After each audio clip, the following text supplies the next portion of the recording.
Aujourd'hui est l'un de ces jours qui entrent dans l'histoire, non seulement de l'Église catholique, mais du monde entier. Le rituel du conclave, qui réunit des cardinaux de tous les continents dans la chapelle Sixtine, s'est terminé après 5 votes et d'intenses délibérations. Finalement, nous avons vu la fumée blanche s'élever dans le ciel de Rome, signalant qu'un nouveau pape a été choisi. Et il n'a pas fallu longtemps pour que la place Saint-Pierre, déjà bondée depuis les premières heures du matin, se remplisse de joie, d'applaudissements et de larmes d'émotion en entendant l'annonce tant attendue « Habemus Papam ». Nous avons un nouveau pape. L'élu est Robert Francis Prevost, qui a adopté le nom de Léon XIV. Et dans cette vidéo, nous allons plonger profondément dans la vie de ce nouveau leader, comprendre sa trajectoire, ses curiosités, ses défis et ce que nous pouvons attendre de ce pontificat qui commence maintenant. L'annonce du nouveau pape est toujours un spectacle à part entière, un moment qui mêle tradition millénaire et émotion du présent. La foule réunie sur la place Saint-Pierre, de nombreux fidèles venus de toutes les parties du monde, des familles entières, des religieux, des touristes, des journalistes, tous les yeux tournés vers le balcon de la basilique. Le silence s'installe lorsque les rideaux rouges s'ouvrent et alors apparaît le cardinal protodiacre, Dominique Mamberti, pour faire l'annonce en latin, suivant une tradition qui remonte à des siècles. Annuncio vobis gaudium magnum, habemus papam. Je vous annonce une grande joie, nous avons un pape. Lorsqu'il prononce enfin le nom du nouveau pape, eminentissimum ac reverendissimum dominum, dominum Robertum Franciscum, sancte Romanae, ecclesiae cardinalem Prevost, qui sibi nomen imposui Léonem XIV, c'est comme si le temps s'arrêtait pendant quelques secondes. Peu après, la foule explose en applaudissements, chants et prières. Des drapeaux de divers pays sont agités, notamment ceux des États-Unis et du Pérou, célébrant les origines du nouveau pontife.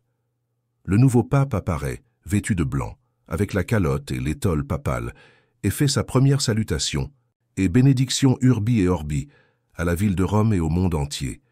C'est un moment de renouveau, d'espoir et, pour beaucoup, d'émotions spirituelles profondes. Mais qui est Robert Francis Prevost? Découvrons en détail l'histoire de cet homme qui dirige maintenant plus de 1,4 milliard de catholiques dans le monde entier. Il est né à Chicago, aux États-Unis, le 14 septembre 1955, dans une famille d'immigrants catholiques. Son père, d'origine irlandaise, travaillait comme mécanicien et sa mère, d'ascendance italienne, était enseignante. Il a grandi dans le quartier de Southside, une zone de classe moyenne inférieure, où il a très tôt côtoyé la diversité culturelle et les défis sociaux. Il a fréquenté l'école catholique Sainte Rita of Cascia, où les prêtres augustins ont éveillé sa vocation. Encore adolescent, Prevost s'est distingué par son dévouement à la foi, participant activement à des groupes de jeunes et à des activités paroissiales. Il était connu pour son intérêt à aider les autres et pour sa capacité à médier les conflits entre camarades.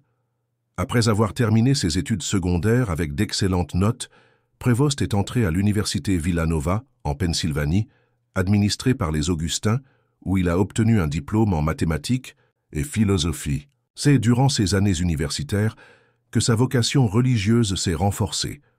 En 1977, il est officiellement entré dans l'ordre de Saint-Augustin, l'un des ordres religieux les plus anciens et respectés de l'Église catholique, fondé au XVIe siècle et inspiré par les enseignements de saint Augustin d'Hippone. Il a complété ses études théologiques à la Catholic Theological Union à Chicago et à l'Université pontificale catholique de Washington, où il a obtenu son doctorat en droit canonique, démontrant un esprit brillant et une capacité exceptionnelle pour les études. Il a été ordonné prêtre le 19 juin 1982 lors d'une cérémonie émouvante à la basilique de Sainte Rita à Chicago, où il avait étudié enfant. Sa première mission fut comme vicaire paroissial dans sa ville natale, où il démontrait déjà un charisme spécial pour traiter avec les jeunes et les familles en situation de vulnérabilité. Il a créé des programmes d'assistance sociale, des groupes de soutien pour les toxicomanes et leurs familles, et des initiatives d'éducation pour les enfants à faible revenu. Son travail a attiré l'attention de ses supérieurs, qui ont vite réalisé que Prévost avait un don spécial pour le leadership et le travail missionnaire.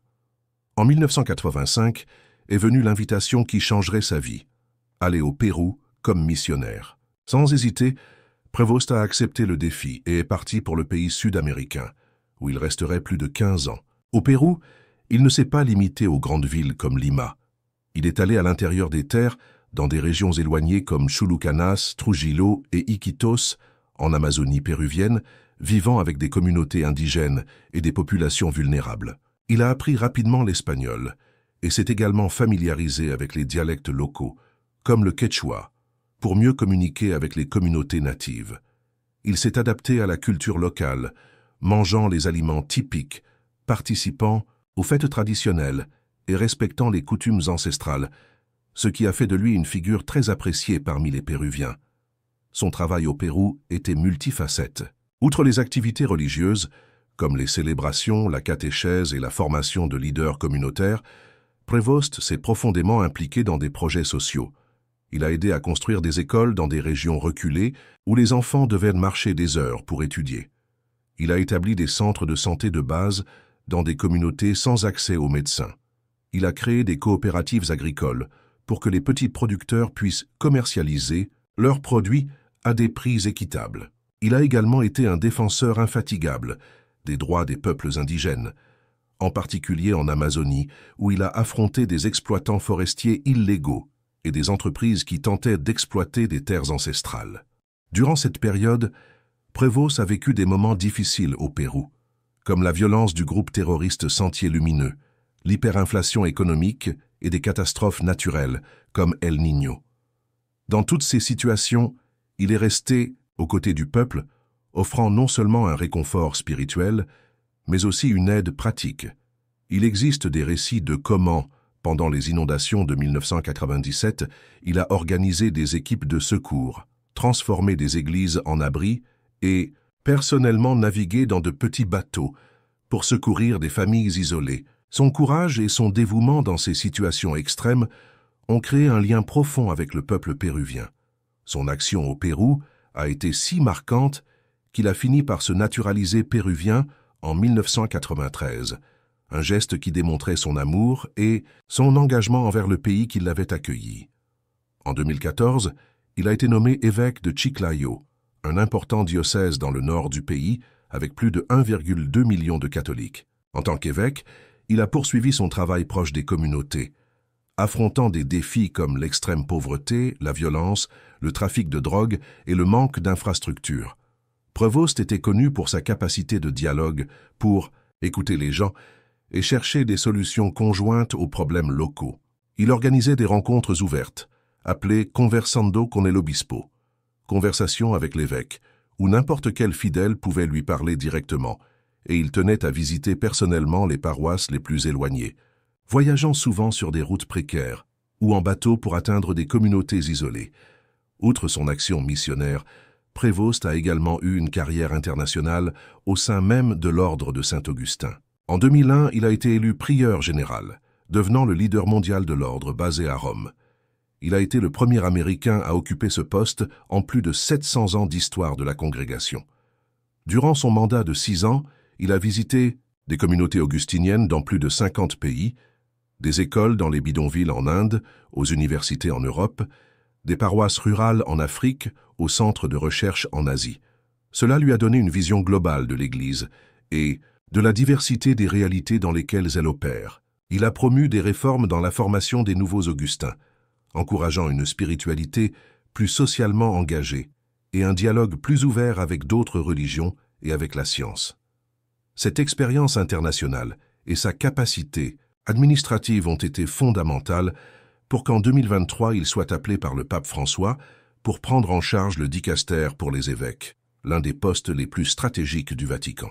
En tant que préfet de ce dicastère, Prevost était responsable de superviser le processus de sélection, de nomination et de formation des évêques dans le monde entier, une fonction qui exige discernement, sensibilité culturelle et beaucoup de diplomatie. Il a apporté à ce poste une vision plus globale et inclusive, cherchant à identifier des candidats à l'épiscopat qui avaient non seulement une solide formation théologique, mais aussi une expérience pastorale concrète et une sensibilité aux questions sociales.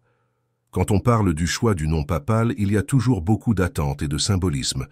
Prévost a choisi le nom de Léon XIV, un hommage clair au pape Léon du passé, en particulier Léon XIII, qui fut un grand défenseur des causes sociales et des droits des travailleurs. Léon XIII est principalement rappelé pour l'encyclique Rerum Novarum, 1891, considérée comme la première grande manifestation de l'Église sur les questions sociales, où il critiquait tant le capitalisme effréné que le socialisme, défendant la dignité du travailleur, le droit à un salaire juste et à la propriété privée avec fonction sociale. Le nom Léon porte l'idée de force, de courage et de leadership, mais aussi de sagesse et de justice. Dans la tradition chrétienne, le lion est aussi le symbole de saint Marc l'évangéliste et représente la résurrection du Christ. En adoptant ce nom, Prévost semble signaler que son pontificat sera marqué par l'engagement envers les plus nécessiteux, la justice sociale et la recherche de solutions aux grands défis de l'humanité. Un autre aspect intéressant est que le dernier pape a utilisé le nom de Léon était justement Léon XIII, qui a gouverné l'Église de 1878 à 1903, l'un des pontificats les plus longs de l'histoire. Depuis lors, aucun autre pape n'a choisi ce nom, ce qui rend la décision de Prévost encore plus significative. De plus, Léon XIII est rappelé comme un pape qui a modernisé l'Église, l'ouvrant au dialogue avec le monde contemporain, sans renoncer aux principes fondamentaux de la foi catholique. Il a encouragé les études bibliques, la philosophie, thomiste et le dialogue avec la science, à une époque où beaucoup voyaient une contradiction entre foi et raison.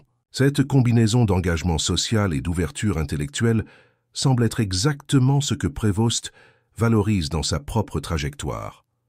Le profil de Léon XIV est celui de quelqu'un de modéré, conciliateur et ouvert au dialogue. Il parle couramment l'anglais, l'espagnol, l'italien et le français, et a des connaissances de base en allemand et portugais, ce qui facilite grandement le contact avec différentes cultures et réalités.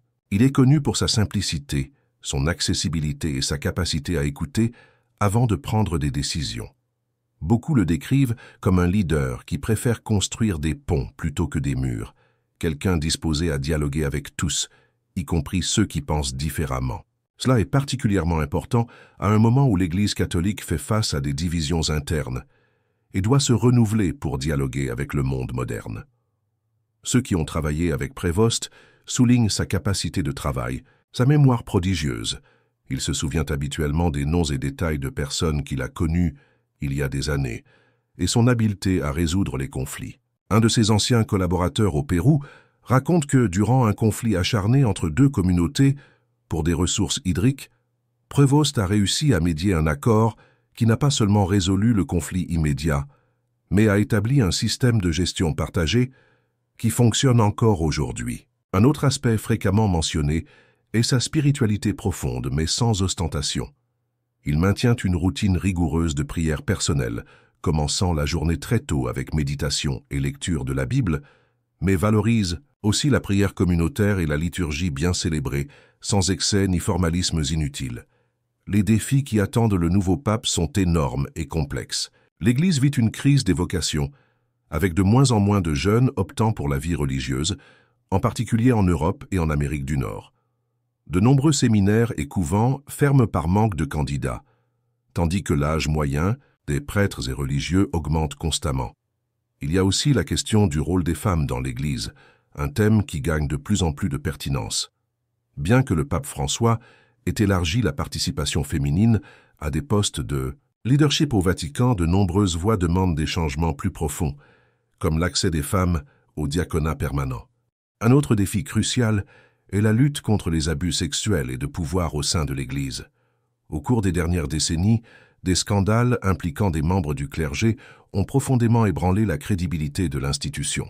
François a initié d'importantes réformes dans ce domaine, avec une tolérance zéro pour les abuseurs et une plus grande transparence dans les processus, mais il reste encore beaucoup à faire pour restaurer la confiance des fidèles et garantir des environnements sûrs, en particulier pour les enfants et les jeunes. Lié à cela est le besoin d'une plus grande transparence dans les finances du Vatican, un autre domaine où François a promu des avancées significatives, mais qui fait encore face à des résistances internes. Sur la scène mondiale, le pape est appelé à se positionner sur des thèmes comme la pauvreté, l'inégalité, l'environnement, les guerres et les droits humains. L'encyclique Laudato Si de François sur l'écologie intégrale a eu une grande répercussion mondiale, montrant comment la voix du pape peut influencer les débats globaux. Avec l'aggravation de la crise climatique, on s'attend à ce que Léon XIV continue et approfondisse cet engagement pour la défense de la planète. De même, dans un monde marqué par des conflits armés, comme les guerres en Ukraine, à Gaza et dans diverses régions d'Afrique, le nouveau pape aura le défi d'être une voix constante en défense de la paix et de la résolution pacifique des conflits. La question de l'unité au sein même de l'Église est aussi un défi significatif.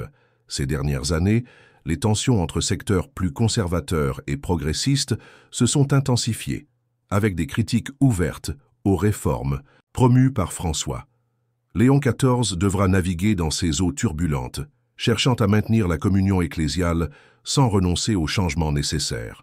Son expérience comme médiateur et sa capacité de dialogue seront fondamentales dans ce processus. Il convient de rappeler que Robert Francis Prevost est le premier pape né aux États-Unis et possède également la citoyenneté péruvienne. C'est un jalon dans l'histoire de l'Église, qui a traditionnellement eu des papes européens, principalement italiens. Son élection représente une ouverture encore plus grande à la diversité et à la réalité des Amériques, en particulier de l'Amérique latine, où le catholicisme est très fort et vibrant, avec des expressions populaires de foi qui mélangent traditions européennes, indigènes et africaines. Son expérience comme missionnaire et leader dans différents contextes peut apporter une vision plus globale, inclusive et sensible aux besoins des peuples du Sud global, fréquemment marginalisés dans les décisions internationales. L'élection d'un pape américano-péruvien peut aussi avoir des implications géopolitiques intéressantes. Les États-Unis, malgré être une puissance mondiale, n'ont jamais eu de pape. Et le Pérou représente la vibrante Église latino-américaine qui a gagné en influence ces dernières décennies. Cela peut signifier un changement dans l'équilibre du pouvoir au sein de l'Église, historiquement centré en Europe.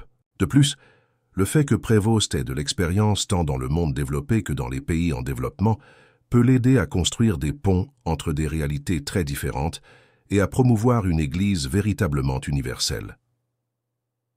Parmi les curiosités sur Léon XIV se distingue son amour pour la musique classique, spécialement Bach et Mozart, et pour la littérature. Il est un lecteur vorace, avec un intérêt particulier pour l'histoire, la philosophie et la littérature latino-américaine. Gabriel García Márquez et Mario Vargas Llosa sont parmi ses auteurs favoris. Il a l'habitude de dire que la musique est une forme de prière et que la lecture élargit le regard sur le monde. Il est aussi connu pour son intérêt pour l'astronomie, un hobby qu'il cultive depuis l'adolescence. Dans ses voyages missionnaires, il emportait souvent un petit télescope pour observer le ciel nocturne et partager cette expérience avec les communautés locales, spécialement les enfants et les jeunes. Durant ses missions au Pérou, il était courant de le trouver participant à des fêtes populaires, jouant au football avec les jeunes et promouvant des activités culturelles dans les communautés. Il a appris à jouer du charango, un instrument à cordes typique des Andes, et n'hésitait pas à participer à des danses traditionnelles comme la marinera ou le huayno.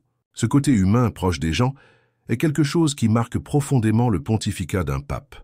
François, par exemple, est devenu connu pour ses gestes simples, comme payer sa propre note d'hôtel ou utiliser une voiture modeste, attitudes qui ont rapproché la figure du pape des gens ordinaires. Une autre caractéristique marquante de Prévost est son sens de l'humour. Ceux qui ont vécu avec lui racontent que, même dans des situations tendues, il parvient à faire une plaisanterie, légère pour briser la glace et alléger la pression.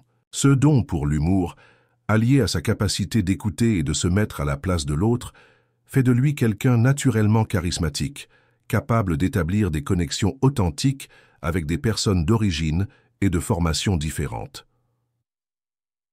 En termes de santé, Prévost est connu pour maintenir des habitudes saines, malgré un agenda intense.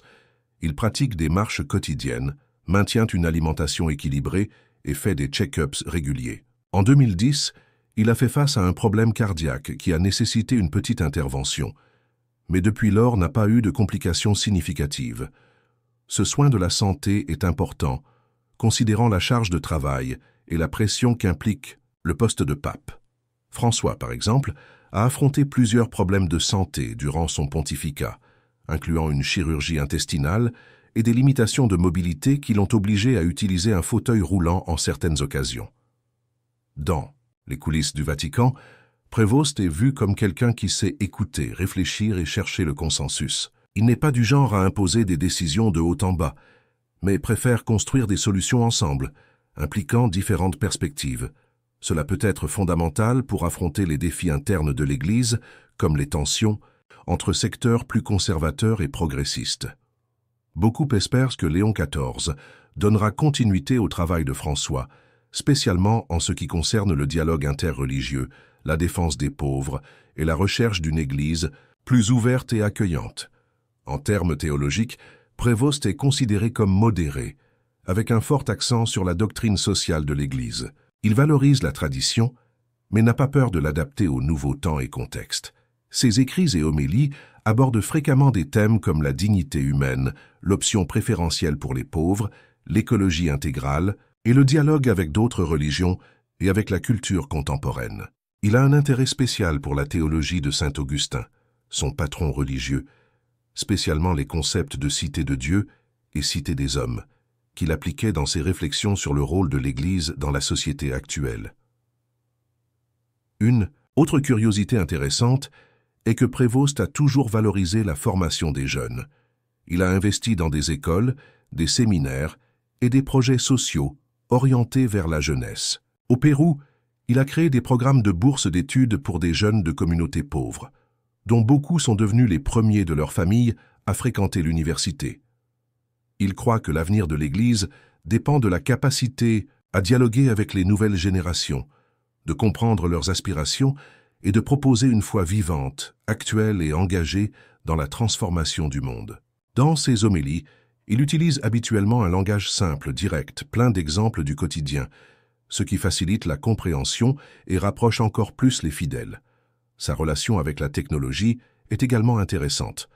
Malgré ses 69 ans, Prévost n'est pas réfractaire aux nouvelles technologies. Durant son travail au dicaster pour les évêques, il a encouragé l'utilisation de visioconférences pour interviewer des candidats à l'épiscopat, économisant temps et ressources. Au Pérou, il a promu l'utilisation de radios communautaires et plus récemment de réseaux sociaux pour l'évangélisation. Il comprend que l'Église doit être présente dans les nouveaux aréopages numériques, où spécialement les jeunes construisent leurs identités et relations. Cependant, il alerte aussi sur les risques de la dépendance technologique et de la perte de contact humain direct, défendant un usage équilibré et critique des nouveaux médias. En relation à sa vision œcuménique et interreligieuse, Prévost a un historique de dialogue respectueux avec d'autres dénominations chrétiennes et avec d'autres religions. Au Pérou, il a travaillé dans des projets sociaux conjoints avec des évangéliques, des mormons et des membres de religions indigènes. Au Vatican, il a participé à des rencontres avec des leaders juifs, musulmans et bouddhistes. Il défend que, face aux grands défis globaux comme la pauvreté, la violence et la crise environnementale, les religions doivent unir leurs forces au lieu de se faire concurrence. Cette ouverture au dialogue interreligieux devrait être une marque importante de son pontificat. Maintenant, avec le début de son pontificat, les attentes sont grandes pour savoir quelles seront les premières décisions et priorités de Léon. Dans les prochains jours, il doit se réunir avec des cardinaux, des évêques et des leaders de différentes parties du monde pour tracer les directives de son gouvernement. Le choix de son équipe la plus proche, spécialement du secrétaire d'État, le Premier ministre du Vatican, sera un indicateur important de sa ligne d'action. Beaucoup croient qu'il va prioriser la lutte contre la pauvreté, la défense de l'environnement et le renforcement du dialogue avec d'autres religions et cultures. Il y a aussi l'attente d'avancer sur des thèmes comme la participation des femmes et la transparence dans les finances du Vatican. Une des premières décisions importantes sera la convocation ou non d'un nouveau concile œcuménique, réunissant des évêques du monde entier pour discuter des directions de l'Église. Le dernier, le Concile Vatican II, 1962-1965, a promu de profondes réformes dans la liturgie, dans la relation de l'Église avec le monde moderne et dans le dialogue œcuménique. Certains secteurs de l'Église défendent un nouveau concile pour aborder des questions contemporaines, tandis que d'autres craignent que cela puisse générer plus de divisions. La position de Léon XIV sur ce thème sera crucial pour l'avenir de l'Église. Une autre question importante sera son approche en relation au mouvement de renouveau au sein de l'Église. François a encouragé une Église en sortie, qui va à la rencontre des plus nécessiteux et des périphéries existentielles. En même temps, il a maintenu un dialogue tendu avec des secteurs plus traditionnalistes, qui résistent au changement dans la liturgie et la discipline ecclésiastique. Comment Prévost va naviguer dans ces eaux turbulentes sera fondamental pour l'unité de l'Église dans les prochaines années. Il est important de rappeler que le pape, en plus d'être un leader religieux, est aussi une référence morale et éthique pour des millions de personnes. Ses paroles et gestes ont un impact non seulement au sein de l'Église, mais aussi dans la société dans son ensemble. C'est pourquoi chaque choix, chaque discours, chaque décision de Léon XIV sera suivi de près par les fidèles, les leaders mondiaux, les journalistes et les érudits. Sa première encyclique, document officiel qui exprime la pensée du pape sur des thèmes importants, sera particulièrement attendue comme un indicateur clair de ses priorités et visions pour l'Église et pour le monde. Il sera également intéressant d'observer comment Léon XIV va gérer la question de la communication. François a révolutionné la façon dont le pape communique, avec son style direct, spontané et souvent improvisé. Cela a rapproché le pontife des gens ordinaires, mais a aussi généré quelques controverses et malentendus. Prévost, avec sa formation juridique et son expérience diplomatique, peut adopter un style plus prudent sans perdre la proximité avec les fidèles. Sa maîtrise de plusieurs langues sera un avantage important pour communiquer directement avec des catholiques de différents pays. Et vous, qu'avez-vous pensé du choix du nouveau pape? Pensez-vous que Robert Francis Prévost, maintenant pape Léon XIV, réussira à affronter les défis et à renouveler l'espoir des catholiques? Quels thèmes considérez-vous comme les plus urgents pour l'Église aujourd'hui? Laissez votre opinion dans les commentaires. Participez à cette conversation. Si vous avez aimé la vidéo, n'oubliez pas de liker, partager et vous abonner à la chaîne pour suivre toutes les nouveautés sur le Vatican et le monde catholique. Suivons ensemble ce nouveau chapitre de l'histoire de l'Église. Et pour finir, reste la réflexion. Le choix d'un pape apporte toujours avec lui un message d'espoir, de renouveau et d'engagement envers l'avenir. Que Léon XIV puisse être un signe d'unité, de paix et de justice pour toute l'humanité. Pas seulement pour les catholiques, mais pour tous les hommes et femmes de bonne volonté qui rêvent d'un monde meilleur. Comme il l'a lui-même dit, dans ses premières paroles comme pape, « N'ayez pas peur. Les portes sont ouvertes, le Christ est vivant et nous appelle à construire ensemble une civilisation de l'amour. » À la prochaine.